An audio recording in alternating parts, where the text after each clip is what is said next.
പത്തരമാറ്റിൻ്റെ അടിപൊളി എപ്പിസോഡിലേക്ക് എല്ലാവർക്കും സ്വാഗതം. അങ്ങനെ നമ്മുടെ അബി ജ്വല്ലറിയിൽ ജോയിൻ ചെയ്തിരിക്കുകയാണ്.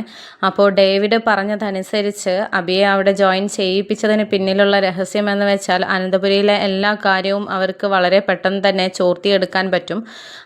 അബിയിലൂടെ എല്ലാ കാര്യവും അവർക്ക് വളരെ പെട്ടെന്ന് തന്നെ അറിയാൻ സാധിക്കും. അതുകൊണ്ടാണ് അവർ അബിയെ അവിടെ എടുക്കാൻ കാരണം എന്നാണ് നമ്മുടെ മാളവികനോട് പറഞ്ഞിരിക്കുന്നത്. പക്ഷേ യഥാർത്ഥത്തിൽ അതും പിന്നെ അച്ഛൻ മകനെ അവിടെ ആ ഒരു കസേരയിൽ ഇരുന്ന് കാണണം എന്നുള്ള ആ ഒരു ആഗ്രഹം, നമ്മുടെ നാഗേന്ദ്രൻ്റെ ഒരു ആഗ്രഹവും കൂടെയാണ് അവിടെ സഫലീകരിക്കുന്നത്. പക്ഷെ അക്കാര്യത്തെക്കുറിച്ച് ആർക്കും തന്നെ അറിയുന്നുണ്ടായിരുന്നില്ല.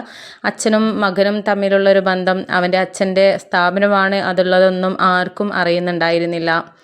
അങ്ങനെ പിന്നീട് ഇക്കാര്യത്തെക്കുറിച്ച് നമ്മുടെ മാളവിക ആദർശിനോട് പങ്കുവെക്കുന്നുണ്ട്. എന്നിട്ട് പറയുന്നുണ്ട്, എന്തായാലും ഇനി അബിയെ വളരെയധികം ശ്രദ്ധിക്കണം. അനന്തപുരിയിൽ നിന്നും എന്തെങ്കിലും ചർച്ച ചെയ്യുന്നുണ്ടെങ്കിൽ അത് അവർ അറിയാതെയും അവർ കാണാതെയും വേണം ചർച്ച ചെയ്യാൻ. അല്ലെങ്കിൽ നമ്മുടെ പ്ലാനിങ് ഒന്നും ശരിയല്ലാതായി പോകും, സക്സസ് അല്ലാതായി പോകും എന്നൊക്കെ പറഞ്ഞു കൊടുക്കുന്നുണ്ട്. അപ്പോൾ ആദർശ് പറയുന്നുണ്ട്, ഇക്കാര്യത്തെക്കുറിച്ച് അമ്മയോടും എന്തായാലും പറയണം. അവിടെ എന്തെങ്കിലും കാര്യങ്ങൾ ചർച്ച ചെയ്യുന്നുണ്ടെങ്കിൽ ജലജാൻ്റെയോ ആരും അറിയരുതേ, അവരുമായിട്ട് നല്ല ബന്ധമുണ്ടെന്നുള്ളത് ഞാൻ പറയുന്നുണ്ട് എന്നൊക്കെ ഇങ്ങനെ പറയുന്നുണ്ട്. അങ്ങനെ പിന്നീട് ആദർശം മാളവികനോട് പറയുന്നുണ്ട്, എന്തായാലും നീ അബി അവിടെ എത്തിയ സ്ഥിതിക്ക് എന്തായാലും വാച്ച് ചെയ്യണം. അവൻ്റെ സ്വഭാവം തനിക്കറിയാമല്ലോ, ഏത് നിമിഷവും ആരെ ചതിക്കുക എന്നുള്ളതൊന്നുമില്ല. അവന് പണം മാത്രമാണ് പ്രധാനം. അതിനു വേണ്ടിയിട്ട് ആരെയും ചതിക്കണം. സ്വന്തം ഭാര്യയെ വരെ ചതിച്ച് നടക്കുകയാണല്ലോ. അതിലുപരി ഞാൻ നിന്നോട് പറയേണ്ട കാര്യമില്ലല്ലോ. അതുകൊണ്ട് താൻ വളരെയധികം ശ്രദ്ധിക്കണം എന്നൊക്കെ പറയുന്നുണ്ട്. അപ്പോൾ അതൊക്കെ ഞാൻ ശ്രദ്ധിച്ചോളാം സർ, ഞാൻ പ്രത്യേകം തന്നെ നിരീക്ഷിക്കുന്നുണ്ട് എന്നൊക്കെ പറയുകയാണ് മാളവിക. അങ്ങനെ പിന്നീട് മാളവിക തിരിച്ച് ഓഫീസിലോട്ട് തന്നെ പോവുകയാണ്. ആ ഒരു സമയത്ത് നമ്മുടെ അബിയെ ക്യാബിനിൽ കാണുന്നുണ്ടായിരുന്നില്ല.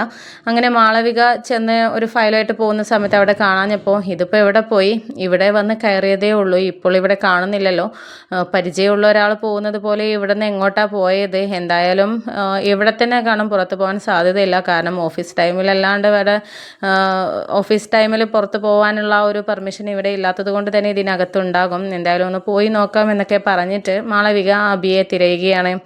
ആ ഒരു സമയത്താണ് നമ്മുടെ അബി ഒരു മുറിയുടെ വാതിലിൻ്റെ അപ്പുറത്ത് നിന്ന് എത്തി നോക്കുന്നതായിട്ട് കാണുന്നത്.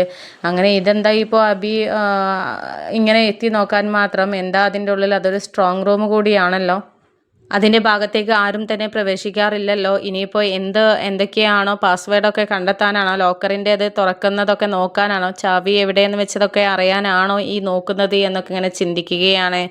എന്നിട്ട് എന്താ ചെയ്യുന്നത് എന്നുള്ളത് വാച്ച് ചെയ്യാം എന്നൊക്കെ ആലോചിച്ചിട്ട് നമ്മുടെ അബിയെയും നോക്കിയിട്ട് മാളവിക അവിടെ തന്നെ നിൽക്കുകയാണ്. അതേസമയം നമ്മുടെ അബിയാണെങ്കിൽ ഡേവിഡ് ആ ഒരു റൂമിൽ എന്താണ് ചെയ്യുന്നത്, അതിൻ്റെ ചാവി എവിടെയാണ് വെക്കുന്നത്, ആ ലോക്കറിനകത്ത് എന്താണ് ഉള്ളത് എന്നുള്ളതൊക്കെ നിരീക്ഷിച്ചു ിരിക്കുകയാണ്. ആ സമയത്താണ് രവിൻ്റെ കയ്യിലുള്ള ഒരുപാട് പണക്കെട്ടുകൾ അതിലേക്ക് വെക്കുന്നതും ചാവി തൻ്റെ കയ്യിൽ തന്നെ സൂക്ഷിക്കുന്നതുമായിട്ട് അബി കാണുന്നത്. അപ്പോൾ ആ സമയത്ത് അബി ചിന്തിക്കുന്നുണ്ട്, ഇയാളുടെ കയ്യിലാണല്ലേ അപ്പോൾ എല്ലാ പണം വെച്ചിരിക്കുന്നതും സ്വർണം വെച്ചിരിക്കുന്നതിൻ്റെയും താക്കോലിരിക്കുന്നത്, ഇയാളാണല്ലേ സൂക്ഷിപ്പുകാരൻ. എന്തായാലും ഇവിടെ നിന്ന് അടിച്ചു മാറ്റാനൊന്നും ഇപ്പോൾ തൽക്കാലം നിൽക്കണ്ട, തൽക്കാലം എല്ലാം അറിഞ്ഞു വെച്ചിട്ട് അവസരം വരുമ്പം അതിനകത്ത് കളിക്കാമെന്നൊക്കെ ചിന്തിച്ച് നിൽക്കുകയാണ്. ഇതേ സമയമാണെങ്കിൽ നമ്മുടെ അബി എന്താണ് ചെയ്യുന്നത് അറിയാനായിട്ട് മാളവിക വാച്ച് ചെയ്തുകൊണ്ടിരിക്കുകയാണ്. അങ്ങനെ പിന്നെ ഡേവിഡ് ആ പണമൊക്കെ അവിടെ വെച്ചിട്ട് പുറത്ത് പോവുകയാണ്. അബിയാണെങ്കിൽ എത്തി നോക്കി നിൽക്കുന്ന സമയത്ത് ഡേവിഡ് വരുന്നത് കണ്ടപ്പോൾ മാറി നിൽക്കുന്നുണ്ട്. അങ്ങനെ ഡേവിഡ് കഴിഞ്ഞ സമയത്ത് മാളവിക അബിയുടെ അടുത്തോട്ട് വന്നിട്ട്, എന്താ ഒരു കള്ളലക്ഷണം, ഇവിടെ എന്താ ആ മുറിയിലോട്ട് എത്തി നോക്കുന്നത് എന്നൊക്കെ ചോദിക്കുമ്പോൾ അബി പറയുന്നുണ്ട്, തനിക്കെന്താ ഇവിടെ വേറെ ജോലിയൊന്നുമില്ലേ, നീ എന്താ എന്നെ നിരീക്ഷിക്കാനായിട്ട് നടക്കുകയാണോ, താനെന്തിനാ ഞാൻ നോക്കുന്നതൊക്കെ നോക്കി നടക്കുന്നത് എന്നൊക്കെ ചോദിക്കുമ്പോൾ, ഒന്നുമില്ല, ഇതുവഴി പോയപ്പോൾ ഇവിടെ എത്തി നോക്കുന്ന ഞാൻ കണ്ടു, ഒരു കള്ളലക്ഷണവും കണ്ടു. അല്ലെങ്കിലും ഇവിടെ ഓഫീസിലേക്ക് ജോലി ചെയ്യാൻ വന്ന ആരും ഈ മുറിയുടെ അടുത്തോട്ട് വരാറില്ല, ഇത് സ്ട്രോങ് റൂമാണ്, ഇവിടേക്ക് പ്രവേശനമില്ല എന്നുള്ളത് ഇവിടെ തന്നെ എഴുതി വെച്ചിട്ടുണ്ടല്ലോ, പിന്നെ എന്താ ഇവിടെ തന്നെ പരിങ്ങി നിൽക്കുന്നത്, ഇതെന്തായാലും അത്രയും രേഖകളും കാര്യങ്ങളൊക്കെ സൂക്ഷിക്കുന്ന ഒരു മുറിയാണെന്നുള്ളത് ഞാൻ പറഞ്ഞു തരേണ്ട കാര്യമൊന്നുമില്ലല്ലോ, പിന്നെ എന്തിനാണ് ഇവിടെ ഇങ്ങനെ ഒളിഞ്ഞു നോക്കുന്നത് എന്നൊക്കെ ചോദിക്കുന്ന സമയത്ത് ഒരു പരിങ്ങലോടുകൂടി, ആരാ ഇവിടെ ഒളിഞ്ഞു നോക്കിയത്, ഞാൻ ഒളിഞ്ഞു നോക്കിയതൊന്നുമില്ല, നിനക്ക് വല്ലതും തോന്നിയതായിരിക്കും, നീ എന്താ എൻ്റെ മേലിൽ ഓരോ കാരണങ്ങൾ ഇട്ടുകൊണ്ട് എന്നെ പുറത്താക്കാനാണോ വന്നിരിക്കുന്നത്, അല്ലെങ്കിലും ഇവിടെയുള്ളവർക്കൊക്കെ അസൂയ ഉണ്ടാകും, കാരണം അത്രയും വലിയ ശമ്പളം തന്നിട്ടാണല്ലോ എന്നെ ഇവിടെ മാനേജറായിട്ട് നിർത്തിയേക്കുന്നത്, അപ്പോൾ നിങ്ങൾക്കൊക്കെ അസൂയ ഉണ്ടാവും, അതിനെക്കൊണ്ടായിരിക്കും നിങ്ങളൊക്കെ ഇങ്ങനെ പറയുന്നത് എന്നൊക്കെ പറഞ്ഞിട്ട് അബി അവിടെ നിന്ന് വെല്ലെ മുങ്ങുകയാണ്.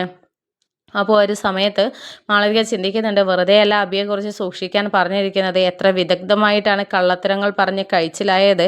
എന്തായാലും ഇനി ഇങ്ങനെയുള്ള കള്ളത്തരങ്ങൾ കാണുകയാണെങ്കിൽ അപ്പോൾ വീഡിയോ എടുത്ത് വെക്കണം, അല്ലാതെ ഇങ്ങനെ കള്ളം പറഞ്ഞ് രക്ഷപ്പെടുന്നതിൻ്റെ മുമ്പിൽ ഒരു തെളിവുമില്ലാതെ ഒന്നും നമുക്ക് പറയാൻ സാധിക്കില്ല എന്നൊക്കെ ഇങ്ങനെ ചിന്തിക്കുകയാണ് മാളവിക. എന്നിട്ട് അബിയെക്കുറിച്ച് എല്ലാവരും പറഞ്ഞത് സത്യമാണ്, എന്തായാലും ആ ഒരു പണം വെക്കാനുമൊക്കെ ആയിരിക്കും ഡേവിഡ് സാറ് വന്നിരിക്കുന്നത്, അതും നോക്കി നിൽക്കുകയായിരിക്കും. എന്തായാലും ഈ മുറിക്കകത്ത് അത്രയും പെട്ടെന്നൊന്നും കളവ് നടത്താനൊന്നും അവൻ സാധിക്കില്ല, അങ്ങനെ ചെയ്തിട്ടുണ്ടെങ്കിൽ അവൻ പിടിക്കപ്പെടുകയും ചെയ്യും, അവൻ്റെ പൂതി തീരുകയും ചെയ്യും എന്നൊക്കെ ചിന്തിച്ച് നിൽക്കുകയാണ് മാളവിക.